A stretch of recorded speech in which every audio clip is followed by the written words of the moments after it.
सौराष्ट्रदेशे विशदेति रम्ये ज्योतिर्मयं चन्द्रकलावतंसं भक्तिप्रदानाय कृपावतीर्णं तं सोमनाथं शरणं प्रपद्ये, तं सोमनाथं शरणं प्रपद्ये। श्रीशैलसङ्गे विबुधातिसङ्गे तुलाद्रितुङ्गेऽपि मुदा वसन्तं तम् अर्जुनं मल्लिकपूर्वमेकं नमामि संसार समुद्रसेतुम्।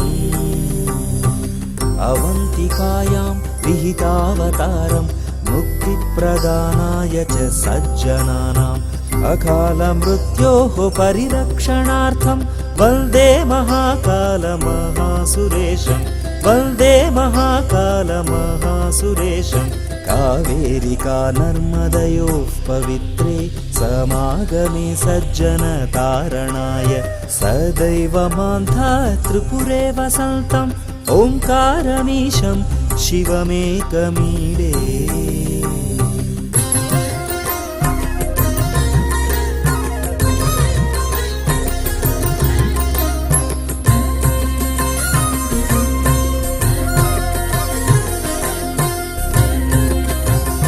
पूर्वोत्तरे प्रज्वलिकानिधाने सदा वसन्तं गिरिजासमेतं सुरासुराराधितपादपद्मं श्रीवैद्यनाथं तमहं नमामि, श्रीवैद्यनाथं तमहं नमामि।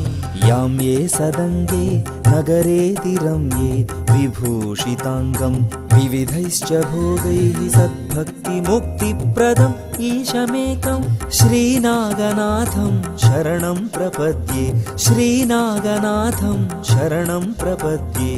महाद्रिपार्श्वे च तटे रमन्तं सम्पूज्यमानं सततं मुनीन्द्रैः सुरासुरैर्यक्षमहोरगाद्यैः केदारमीशं शिवमेकमीडे, केदारमीशं शिवमेकमीडे।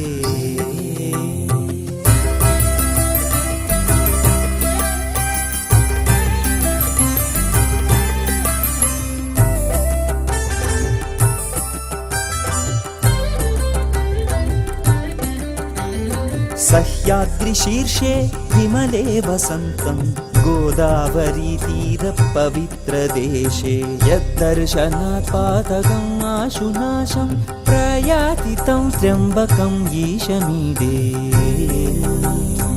सुताम्रपर्णि जलराशियोगे निबध्य सेतुं विशिखैरसङ्ख्यैः श्रीरामचन्द्रेण समर्पितं तं रामेश्वराख्यं नियतं नमामि।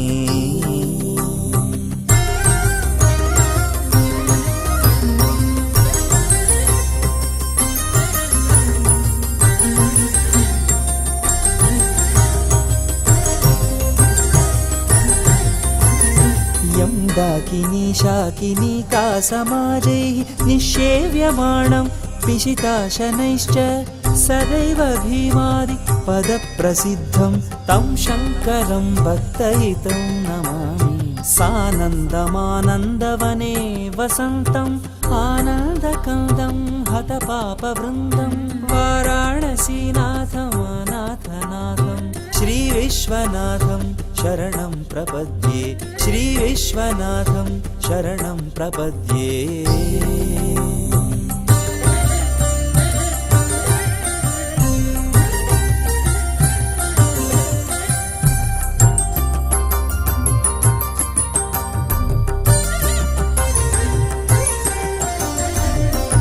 पुरे रम्यविशालकेऽस्मिन् समुल्लसन्तं च जगद्वरेण्यं वन्दे महोदारतरस्वभावं कृष्णेश्वराख्यं शरणं प्रपद्ये, कृष्णेश्वराख्यं शरणं प्रपद्ये। ज्योतिर्मय द्वादशलिङ्गकानां शिवात्मनां प्रोक्तमिदं क्रमेण स्तोत्रं पठित्वा मनुज्योतिभक्त्या फलं तदालोक्य निजं भजे च फलं तदालोक्य निजं भजे च।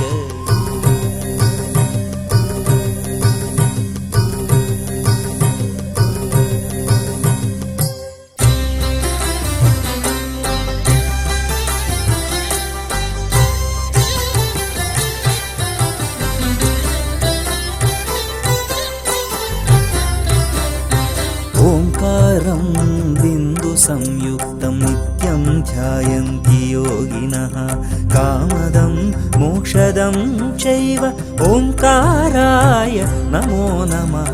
ओंकाराय नमो नमः।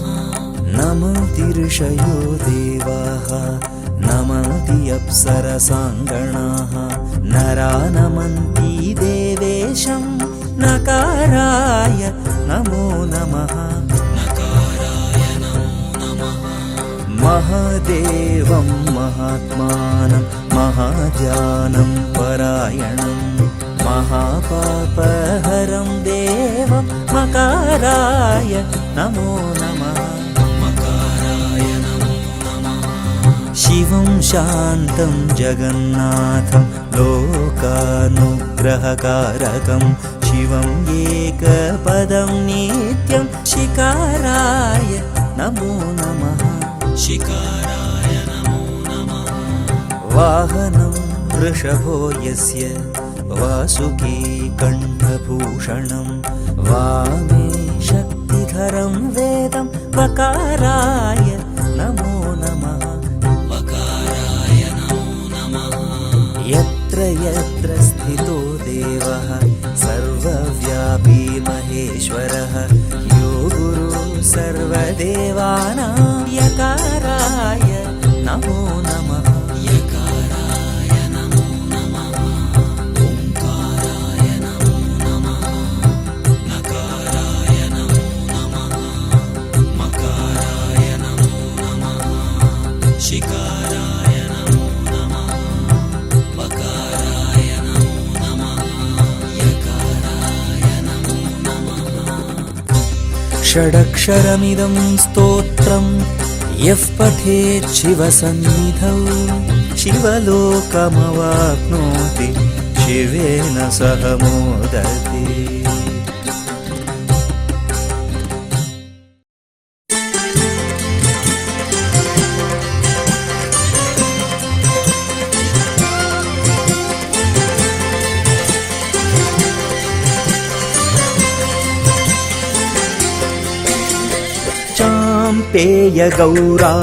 चाम्पेयगौरार्धशरीरकायै कर्पूरगौरार्धशरीरकाय धम्मिल्लकायै च जटाधराय नमः शिवायै च नमः शिवाय नमः शिवायै च नमः शिवाय।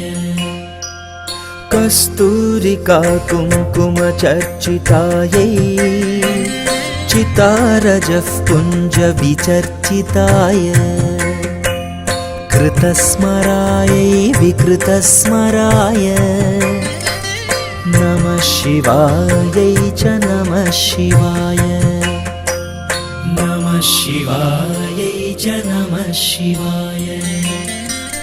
चलत्कणत्कङ्कणनूपुरायै पादाब्जराजत्फणिनूपुराय हेमाङ्गदायै भुजगङ्गदाय नमः शिवायै च नमः शिवाय नमः शिवायै च नमः शिवाय। विशालनीलोत्पललोचनायै विकासिपङ्केरुहलोचनाय समेक्षणायै विषमेक्षणाय नमः शिवायै च नमः शिवाय नमः शिवायै च नमः शिवाय। मन्दारमाला कलिता कलायै कपालमालाङ्कितकन्धराय दिव्याम्बरायै च दिगम्बराय नमः शिवायै च नमः शिवाय नमः शिवायै च नमः शिवाय।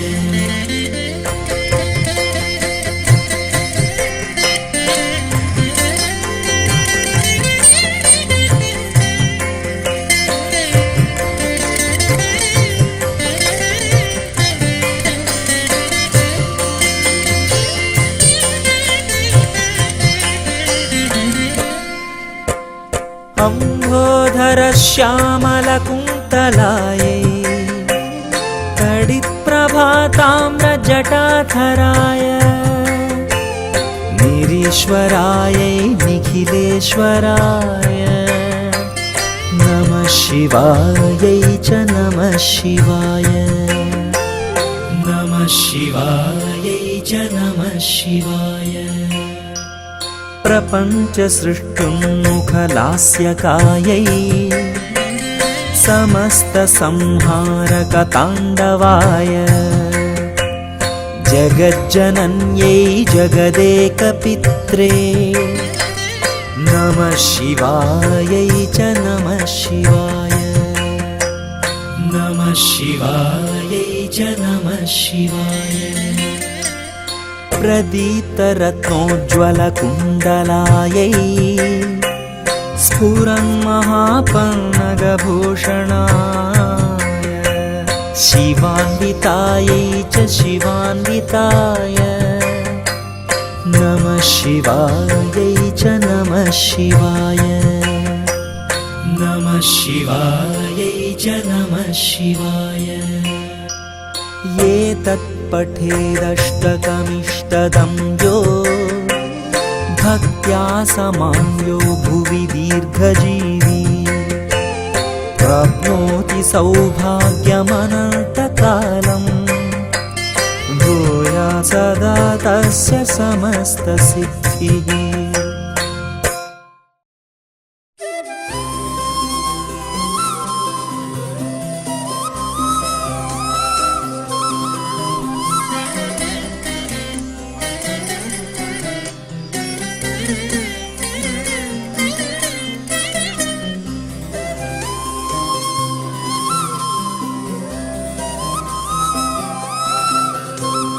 गोविन्द माधव मुकुन्द हरे मुरारे शम्भो शिवेश शशिशेखर शूरपाणे दामोदराच्युत जनार्दन वासुदेव याज्ञाभटाय इति सन्ततमामनन्ति गङ्गाधरान्धकरिपोहर नीलकण्ठ वैकुण्ठकैटभरिपो कमठाब्जपाणे भूतेश खण्डपरशो मृडचण्डिकेश याज्ञाभटाय इति सन्ततमामनन्ति विष्णो नृसिंह मधुसूदन चक्रपाणे गौरीपते गिरीश शङ्कर चन्द्रचूड नारायणासुरनिबर्हण शार्ङ्गपाणे याज्ञाभटाय इति सन्ततमामनन्ति मृत्युञ्जयोग्रविषमेक्षणकामशत्रो श्रीकान्तपीतवसनाम्बुदनीलशौरे ईशानकृत्तिवसनत्रिदशैकनाथ याज्ञाभटाय इति सन्ततमामनन्ति लक्ष्मीपते मधुरिपो पुरुषोत्तमाद्य श्रीकण्ठदिग्वसन शान्तपिनाकपाणे आनन्दकन्दधरणीधर पद्मनाभ याज्ञाभटाय इति सन्ततमामनन्ति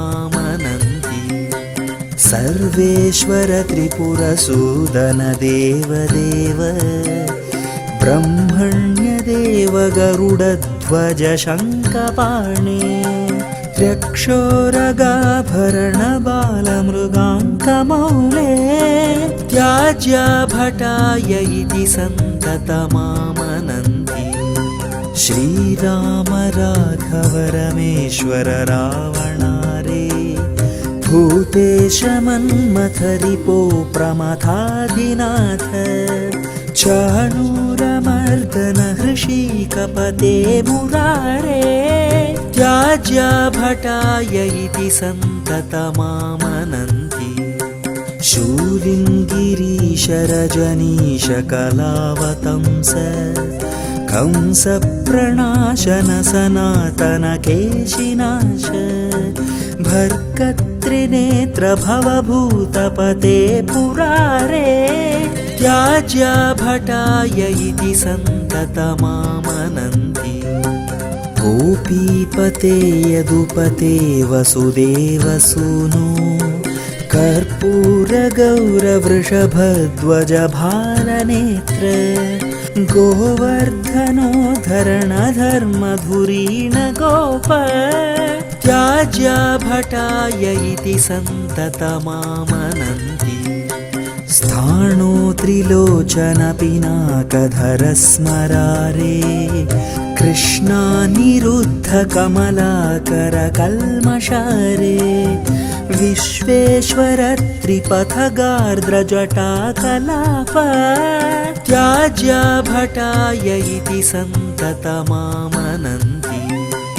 अष्टोत्तराधिकशतेन सुचारुनाम्नां सन्दर्भितां ललितरत्नकदम्बकेन सन्नायकां दृढगुणां निजकण्ठगतां यो कुर्यादिमां स्रजमहो समयं न पश्येत् गणावोचतुः इत्थं द्विजेन्द्र निजभृत्यगणान् सदैव संशिक्षयेदवनिगान् स हि धर्मराजो अन्येऽपि ये हरिहराङ्कधराधरायां ते दूरतः पुनरहो परिवर्जनीयाः अगस्त्योवाच यो धर्मराजरचितां ललितप्रबन्धां नामावलिं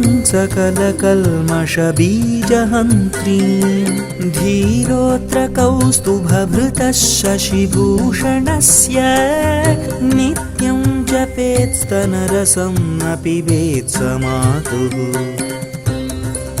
इति शृण्वन् कथां रम्यां शिवशर्मा प्रियेणघां प्रहर्षवक्त्रः पुरतो ददर्श सरसीं पुरीम्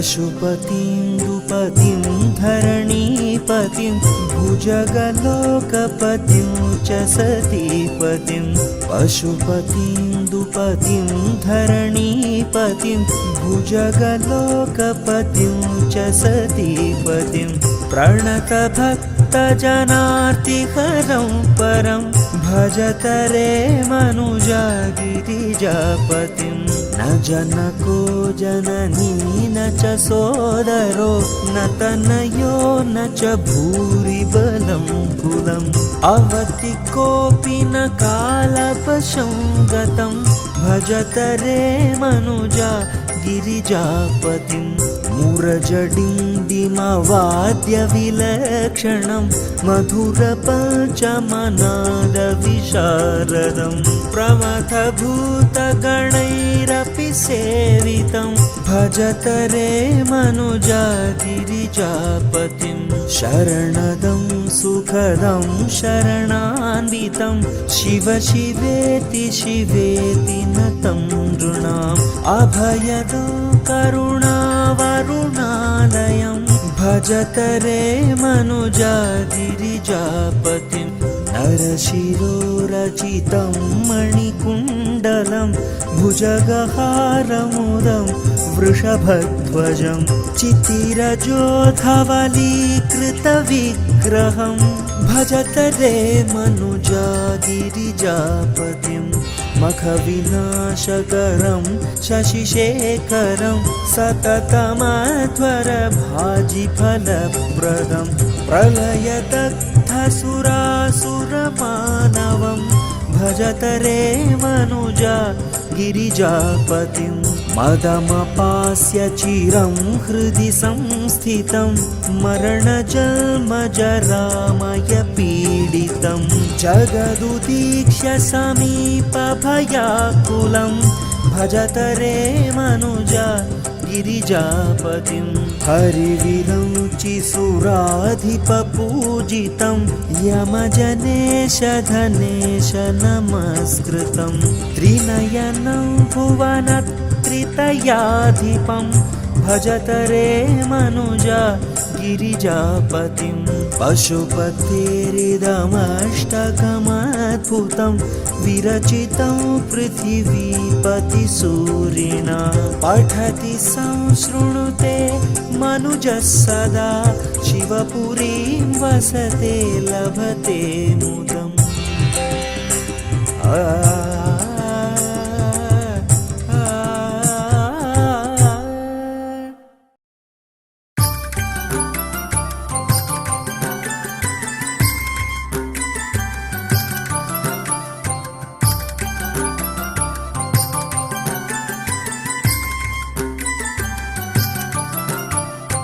गलद्दानगण्डं नीलभृङ्गखण्डं जलच्चारुशुण्डं जगत्त्राणशण्डं लसद्दन्तकाण्डं विपद्भङ्गचण्डं शिवप्रेमपिण्डं भजे वक्रतुण्डम् अनाद्यन्तमाद्यं परं तत्त्वमर्थं चिदाकारमेकं तुरीयं त्वमेयं हरिब्रह्ममृग्यं परब्रह्मरूपं मनोवागगीतं महशैवमीडे स्वशक्त्यादिशक्त्यन्तसिंहासनस्थं मनोहारि सर्वाङ्गरत्नादिभूषं जटाहिन्दुगङ्गास्तिशस्यर्कमौलिं परं शक्तिमित्रं नुमः पञ्चवक्त्रं शिवेशानतत्पुरुषाघोरवामादिभिर्ब्रह्मभिर्गृन्मुखैः षड्भिरङ्गैः अनौपम्यषट्त्रिंशतं तत्त्वविद्याम् अतीतं परं त्वां कथं वेत्ति को वा प्रवालप्रवाहप्रभाषोणमर्थं मरुत्पल्मणिश्रीमहश्याममर्थं गुणस्यूतमेकं वपुश्चेकमन्त स्मरामि स्मरापत्तिसम्पत्तिहेतुं स्वसेवा समायात देवासुरेन्द्रानमन्मौलिमन्दारमालाभिषिक्तं नमस्यामि शम्भो पदाम्भोरुहं ते भवाम्भोधिपोतं भवानी विभाव्यं जगन्नाथ मन्नाथ गौरी सनाथ प्रपन्नानुकम्पिन् विपन्नातिहारि महस्तोममूर्ते समस्तैकबन्धो नमस्ते नमस्ते पुनस्ते नमोऽस्तु महादेव देवेश देवादिदेव स्मरारे पुरारे अमारे हरेति ब्रुवाण स्मरिष्यामि भक्त्या भवन्तं ततो मे दयाशील देव प्रसीद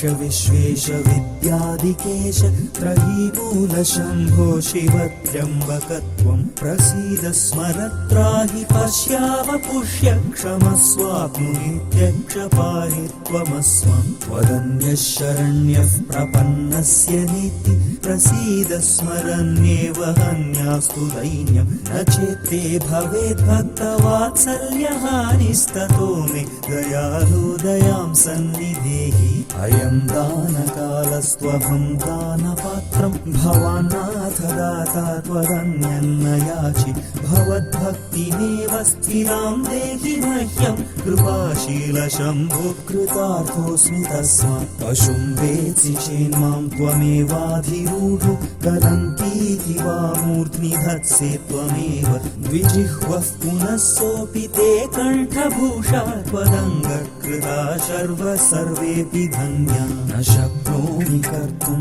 परद्रोहलेशं कथं प्रीयसे त्वं न जाने गिरीश तदा हि प्रसन्नोऽसि कस्यापि कान्तासु तद्रोहिणो वा पितृद्रोहिणो वा स्तुतिं ध्यानमर्चां यथावद्विधातुं भजन्नप्यजानन् महेशावदम्बि त्रसन्तं सुतं त्रातुमग्ने मृखण्डोर्यमप्राणनिर्वापणं त्वत्पदाब्जम् अकण्ठे कलङ्कादनङ्गे भुजङ्गादपाणौ कपालादभालेन लाक्षात् अमौलौ शशङ्कादवामे कलत्रादहं देवमन्यं न मन्ये न मन्ये शिरो दृष्टिहृद्रोगशूलप्रमेहज्वरार्शो जरायक्ष्महिक्का विषार्तान् त्वमाद्योभिषद्वेषजं भस्म शम्भो त्वमुल्लाघयास्मान् वपुर्लाघवाय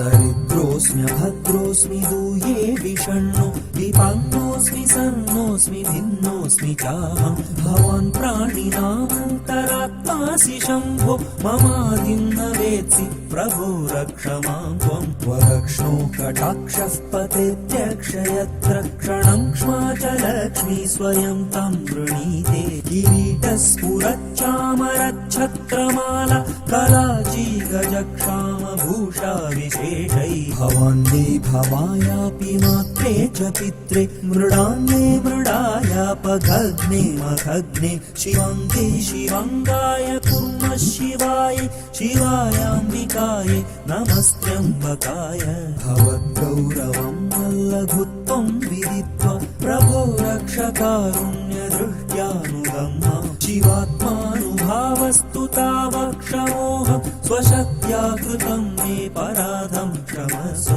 यदा कर्णरन्ध्रं व्रजेत् कालवाहत् विषत्कण्ठघण्टागणाकारणाद वृषाधीशमारुह्य देवौपवाक्यं तदा वत्समाभीरिति प्रीणयत्वं यदा दारुणा भाषणा भीषणा मे भविष्यत्युपाते कृतां तस्य दूता तदा मन्मनस्त्वत्पदाम्भोरुहस्थं कथं निश्चलं स्यान्नमस्तेऽस्तु शम्भो यदा दुर्निवारव्यथोऽहं शयानो लुठन्निश्वसन्निसृता व्यक्तवाणी तदा जन्मु कन्या जलालङ्कृतं ते जटामण्डलं मन्मनो मन्दिरं स्यात् यदा पुत्रमित्रादयो मत्सकाशेरुदन्तस्य कीदृशीयं दशेति तदा देवदेवेश गौरीश शम्भो नमस्ते शिवायेत्यजस्रं ब्रवाणि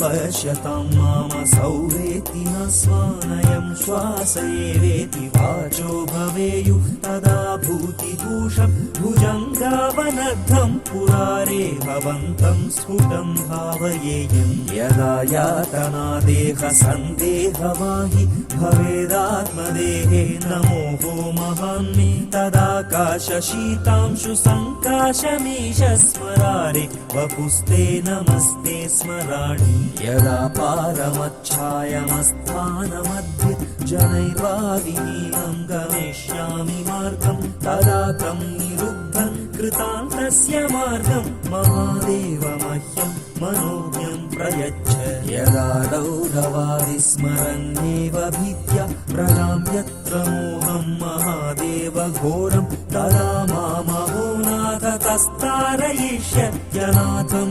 पराधीनमर्धेन्दुमौले यदा श्वेतपत्राय कालङ्घ्यशक्ते कृतान्ताद्भयं भक्तवात्सल्यभावात् तदा पाहि मां पार्वतीवल्लभान्यं न पश्यामि पातारमेतादृशं मे इदानीं मृतिर्मे भवित्रीत्यहो सन्ततं चिन्तया पीडितोऽस्मि कथं नाम मा भून्मृतौ भीतिरेषा नमस्ते गतीनां गते नीलकण्ठ अमर्यादमेवाहमाबालवृद्धं हरन्तं कृतान्तं समीक्ष्यामि भीतो मृतौ तावकाङ्घ्रब्ज दिव्यप्रसादात् भवानीपते निर्भयोऽहं भवानी जराजन्मगर्भाधिवासादिदुःखान् यसह्यानि जह्यां जगन्नाथदेव भवन्तं विना मे गतिर्नैव शम्भो दयालो न जागर्ति किं वादयाते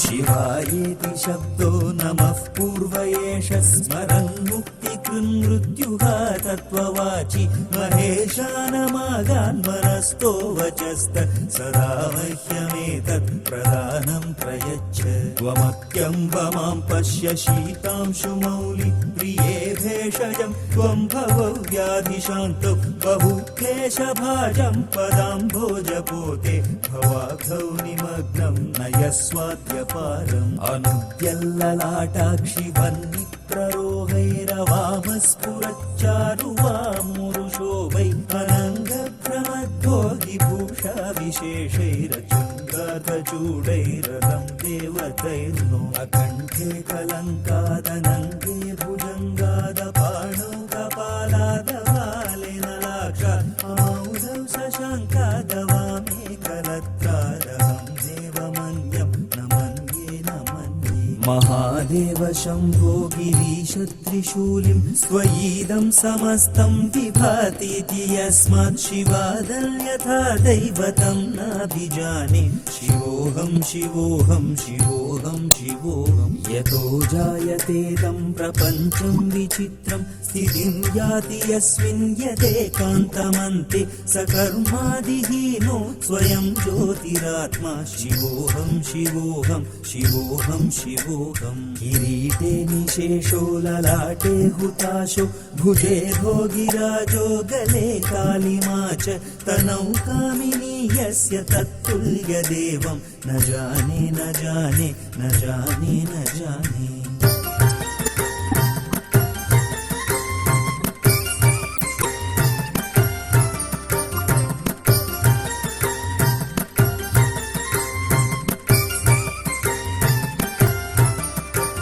अनेन स्तवेनादरादं विकेशं परां भक्तिमासाद्ययं येन मन्ति मृदुर्भयास्ते जनास्तं भजन्ते हृदाम्भोजमध्ये सदासीनमीश भुजङ्गप्रिया कल्पशम्भोमयैवं भुजङ्गप्रयातेन वृत्तेन क्लृप्तं नरस्तोत्रमेतत् पठित्वा रुभक्त्या सुपुत्रायुरारोग्यमैश्वर्यमेति